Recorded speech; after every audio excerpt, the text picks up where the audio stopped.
What is up, guys? DZ here, and today Fusion Enforcers just dropped in all of America. We did it. But anyway, so Fusion Enforcers just dropped. There's a lot of cool cards in there. There's a bunch of Invoked. There's a bunch of really shitty Predaplants, and then there's Fluffals, which are kind of in the middle. I really like Fluffals. I played them when they first came out, and I continued with them for like 4 sets, but then I just kind of stopped playing them when Tiger originally was announced but not released, and I got discouraged. But anyway, we're getting 3 new cards. I'll put them on the screen. We do not have high-res pictures of 2 of them yet in English, but I just put the Japanese ones up there. So basically, Fluffal Penguin, when you have it on the field, you can special a Fluffal from your hand. That's pretty neat. But more importantly, when you use it for fusion material, you draw 2 cards and discard one of them, or discard 1 card in your hand. And that's pretty good for just like accelerating plays. There's like a lot of cards that you want in the graveyard in Fluffals, so that makes sense. You can discard Vendor, that's really good. Discard, I don't know, like anything really, like Wing if you have that and you don't have that in the grave yet. There's just a lot that it works with, and it's really powerful. Octopus is kind of bad, but it's okay. So when you summon Octopus, you can add back a Fluffal or an Edge Imp from your grave to your hand, and then when it's used for fusion material, you can put back 2 of your banished monsters. That's not really relevant. It's kind of relevant because like if you banish your Wings, then you can like put 2 of them back to then banish with Frightfur fusion, but like realistically, it's not super important. I wish Penguin was a secret rare printed, not a super, but it's whatever. But Frightfur Kraken is probably like the best card that was in here. So Frightfur Kraken, it can attack twice, and then it also has an effect where you can send an opponent's monster to the graveyard, and then if you use that one, it can't attack directly. But if you don't use that, it totally can. And even if you do use it, a pretty common play is to use Kraken to get rid of a monster, and then fuse into Sabretooth using the Kraken, and then revive it, so that you get the benefit of sending a monster, and also you can attack twice, so it's pretty cool. And then also, after it attacks at the end of the battle phase, you can switch it to defense position, but usually you're just like killing your opponent. So yeah, it's pretty easy to OTK people with this. I'll put some gameplay up here. But so I really like Fluffals. I always have, but they've kind of been missing things, and they did get a few regional top 8s if you've been paying attention, and they haven't gotten regional top 8s for a while because people kind of, honestly, I think people just stopped playing them. But a lot of iterations of Fluffals have topped things, and that's kind of, there was like late 2016, Fluffals topped one Fluffal topped every 2 weeks for like 2 months straight. And that was just crazy because I think a lot of people just didn't realize this deck existed. But even without these new cards, there was always OTK potential, but it was just really fragile. And we're not getting Frightfur Patchwork. For those of you that don't know, Frightfur Patchwork, we'll get it on March 30th, but that isn't coming out in Fusion Enforcers, unfortunately. It's basically a pre-preparation of rights. You can add an Edge Imp card and a Polymerization to your hand. That's actually just ridiculous. You can search it with Edge Imp Chain, so it was even better, but we're not getting that right now, so you kind of have to play other cards. In this video, I was testing a whole bunch of different builds of Fluffals, so you're going to see some weird tech choices and cards that might not appear in others. They're all 40 card builds, but yeah, I don't know. There's like things that I'm like testing. I think I'm set on playing Brilliant Fusion. When I was playing on John's stream, people weren't really happy that I was playing Brilliant Fusion, but I think without Patchwork, you actually just have to play it. There's like a lot of normal summon cards that like are important to get their effects off, and without Brilliant Fusion and getting Seraphinite, the only way you're like getting those off is if you like have a Penguin. Like the problem is that if you just like summon Penguin, they can just like pop it with Dryden, and then like you lose because now you have like shit in your hand. And there's like, even in this gameplay, there's a lot of moments where like the Brilliant Fusion like lets me combo off in a situation where I wouldn't normally be able to. And you can even like do cool stuff like discard the Toy Vendor for Brilliant Fusion to pump Seraphinite back up to 2300 attack points.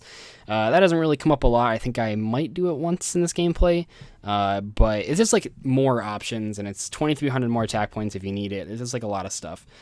So yeah, I think this deck's good going forward. I'm probably going to play it. So the problem with Fluffals right now, at least that I can see, isn't that it can't break boards, because honestly this deck can break boards like no other. It's actually just incredible how much you can do off of like an average hand in Fluffals.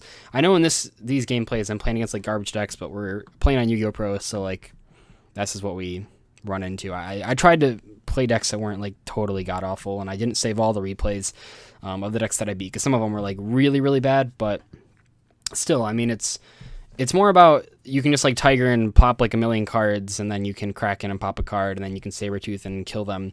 And Sabretooth is really cool as well because it can't when you use it when you summon it using three cards, then it can't be destroyed by card effects. So that's like really good.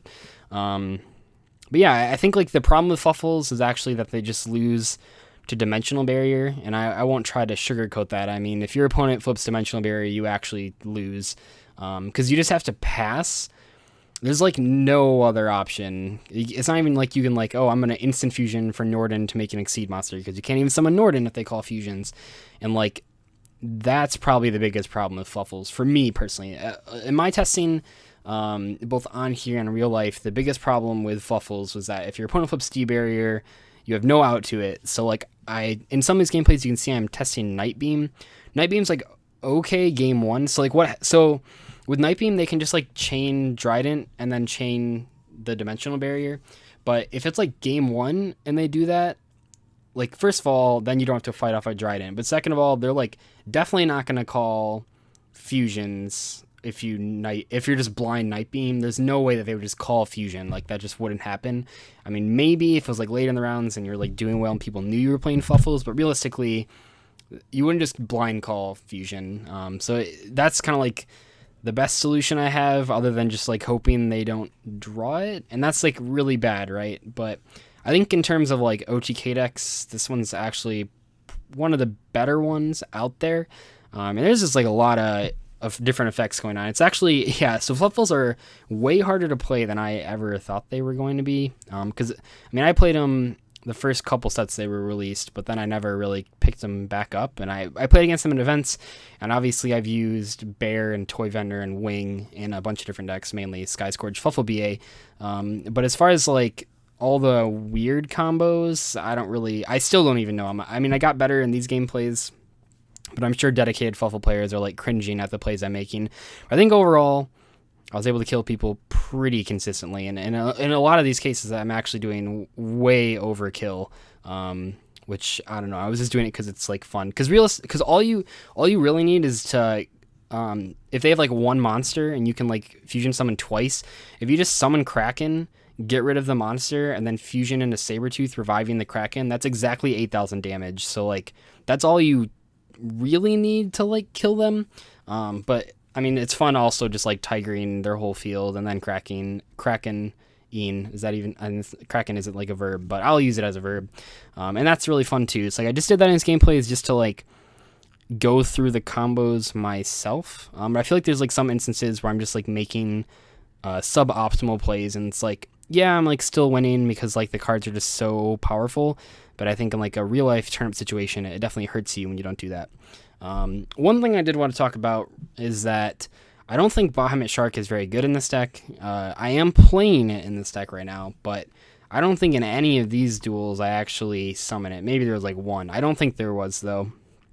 And that's just because, like, so you're choosing to go second every single game, and Bahamut Shark's only good going first. So, like, it seems kind of misplaced. And, like, it's cool, because, like, a lot of the times you are like getting rid of Fluffal Penguin and you have an instant fusion, but even then, like I just found myself instant fusioning for Norden to bring back a monster and then just fusing with the monster I brought back, and the Norden just sits there, and that sounds like a really bad play, but it actually just like got me there a couple times. But Penguin's just like, I don't know, it's a really great card and it helps like a ton, but it's not good because you can make Bahamut Shark, and I know that, I don't know, a lot of people that like don't play Fluffals and saw Penguin were like, oh my god, like a level 4 water, like holy shit, now we can make Bahamut Shark and Fluffals. But it's like, why do you want to make Bahamut Shark and Fluffals? Like, I don't want to make, I just want to like summon Kraken and actually win the game instead of summoning Totally Awesome and taking up 2 monster slots instead of summoning fusion monsters.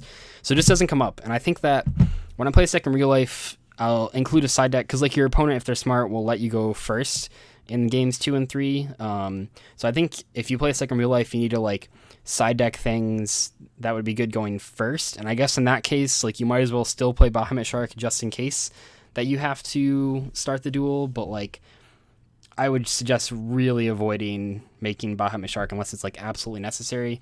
I don't know, because like even just like making a Sabretooth with 3 fusion materials feels better than making Bahamut Shark. Like That's like the point that I'm at right now. And like I know it sounds silly, and obviously if you can do both of them, like by all means do both of them. But I feel like if you like use so many resources to like make a Bahamut Shark and like a fusion monster, because I mean that's how you're getting the Penguin Engrave. I feel like at that point it's like hard to OTK your opponent, and that's kind of like your actual win condition. So I don't know, but overall I think Fluffals are going to be a lot of fun. Hopefully you guys are looking forward to the deck profile. Hopefully you also enjoyed this gameplay, and yeah, I'll see you guys later. Bye.